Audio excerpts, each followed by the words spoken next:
د جمعې په ورځ یو ډېر لږ او مختصر وخت دی چې په دې کې الله جل شانه د خپلو بندګانو دعاګانې قبلوي. د دغه وخت په باره کې رسول الله صلی الله علیه وسلم فرمایي چې د جمعې په ورځ یو ساعت یو مختصره ګړۍ داسې ده چې په دې کې الله جل شانه د خپلو بندګانو دعاګانې قبلوي، خو دغه وخت ډېر مختصر دی.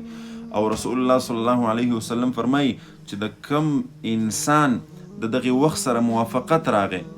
او په دغه وخت کې دغه انسان لاس اوچت کو د خپل رب نه چې څه وغوښتل الله جل شانه به ورته ورکوي. خو په دې کې بیا ډېر لوی اختلاف دی د صحابه کرامو، یعنی ډېر صحابه کرام داسې دي چې هغوی وایي چې دا د سهار وخت دی، څه پکې داسې دي چې هغوی وایي چې دا د خطبې وخت دی، څه پکې داسې دي چې هغوی وایي دا د مازدیګر وخت دی، یعنی تقریبا 40 پورې په دې کې اقوال دي. خو 2 قولونه په دې کې ډېر راجح دي. یو دا چې هغه 2 کې بیا زه تاسو دا ښیم چې یعنی په دې 2 وختونو کې بیا یو وخت داسې دی چې په دې باندې ډېر زیات علما کرام د امت